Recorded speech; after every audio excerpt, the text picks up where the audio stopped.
soil types and components. So soil is made up of different minerals. It's made up of minerals and it's also made up of organic matter, but we're going to start with the minerals. And you can see this is just an example of the sizes of the particles in relativity to themselves. So even at this scale, if this was what they call a gravel could be like, it's something that's bigger than sand. So anything bigger than a sand grain would be a piece of gravel. And sand is sort of that medium size. And when you see sand, you know sand. It's always, when you're on a beach, you'll find there's super fine sand. Like if you ever go to Florida, the sand down there is like powder. It's actually made of mostly shells down there. But sand itself comes in a few different sizes, and nice coarse sand is always the best for soils.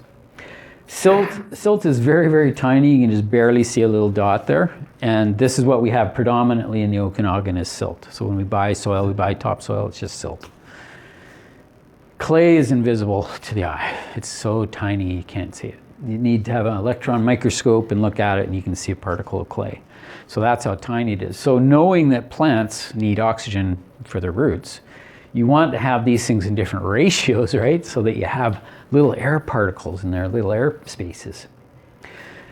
So a picture of sand, it's pretty straightforward what sand is. Silt, this is what, when you order topsoil, you get this stuff, it's just pure silt. You have to do a test. We'll show you how to do tests today. But in the Okanagan, and when you see those, when you drive down to Penticton, you see the hoodoos on the side of the road, the big banks, it's just solid silt. That's just silt, right? So you'll go to different areas of Kelowna and you get rock and you'll get boulders and then you get patch of clay, like in Glenmore clay, it's kind of clay there. Downtown is kind of loamy soil down there. It's a mixture of different things. So depending where you go, right? But when you phone, most of the soils that you see from suppliers, let's say, they come from, usually it's orchards and stuff or construction sites where they're ripping stuff out and they'll strip off what they call topsoil and they take it to those sites and they run it through screens and whatnot and they get down to like this. And there's some variability, but people don't know, you know, like most of the stuff we use in horticulture is mostly going to be sandy loam based.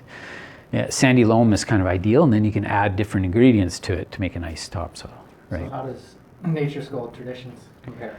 It's a little rich in organic matter, actually. It's a great product, but I'd like to have a little influence on that and say, you know, just back off a bit on the compost. Yeah, I think we've said that to ourselves before too. Yeah, right? And you can tell by how much it squishes down, like when you're trying to compact it, or if even if you say use it under lawn, like I would rather use it as an amendment, and that's what we often do is we'll say, well, we want 10 inches of topsoil on a property, and we bring in this beautiful, rich, you know, tradition soil, which is a blend of probably about it shouldn't be more than 40% compost, but it's pretty high, and it's got sand and some regular topsoil blended.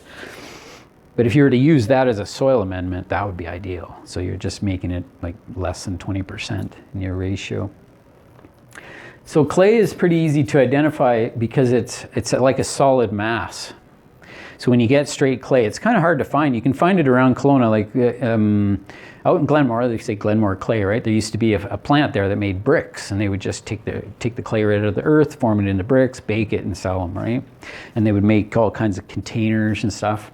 So clay is what people use for potting and whatnot, and they just cook it, and they'll heat it up to certain temperatures and make it turn to like a stone, literally. So it's great.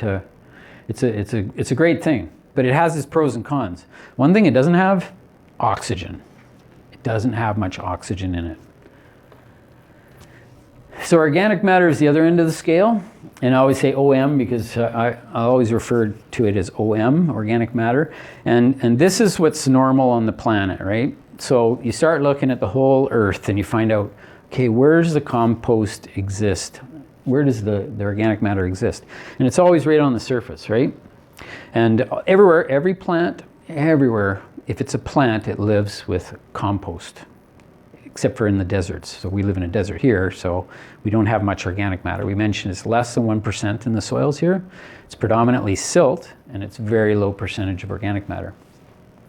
But wherever you see trees growing, every year they drop their leaves, and they'll do that for 100 years, and then trees will die and more trees will grow, and it'll do that for another 100 or 1,000 or 2,000 or 5,000 years, and it just keeps happening over and over and over again. So what happens is you build up this beautiful layer of compost on the surface. And then as you go down deeper, you kind of get this bit of a blend of soils where it's kind of like loamy soil, I guess is what it would be. So it'd be your sand, silt, and clay with the organic matter sort of weeping into it from the compost. And then you go down just a little bit further, and it's just junk, right? It's solid rock, solid sand. It's sometimes bedrock. You just don't know what it's going to be. So it's interesting that every plant will have that. So that's the advantage. I think if you're mixing some into your soil blend and it's on the surface predominantly, it's going to emulate that a certain amount.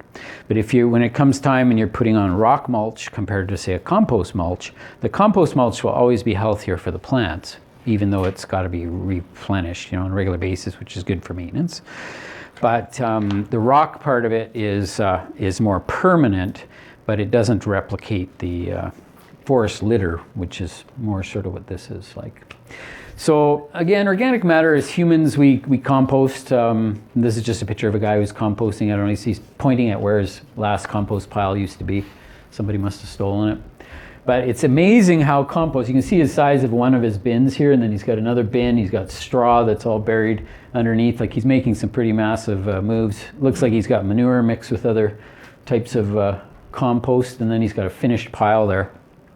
It's amazing how compost breaks down. When I used to have my 9-bin system, and I would just run it myself. It was more of an exercise program more than anything, so I could stay fit. But every day, we'd have, years ago, we had about 8 or 10 trucks, and they would come in every day, and they'd unload their trailer, and we'd put it in bin number 1, big bin. And then, so we'd take all that leafage and stuff that came from properties, and then we put it in bin number 1. Then the next day, or that evening, we knew there would be another bunch of loads the next day. So the next morning, we'd move it into bin number 2, and another truck would come in and go into bin number 1. And then the next day, it would go from bin 2 to bin 3, bin 1, bin 2, and then fill bin 1 again. And it would do this all the way down. We had 9 bins. And after a whole season of doing that, like that much, like the pile was huge every day, and it was like hosta leaves, and it was really nice compostable stuff. And at the end of the year, I had this, the very last bin was just a small bin about the size of a pallet, and it just had this little pile of compost in it. Like, it was like literally like 3 wheelbarrow loads. And I have this huge vegetable garden. I'm so disappointed, but it was such nice compost. But it just, it's one of these things where you need to have variability, right? You need to have some chunky stuff, some chunks of wood and sticks and branches and leaves.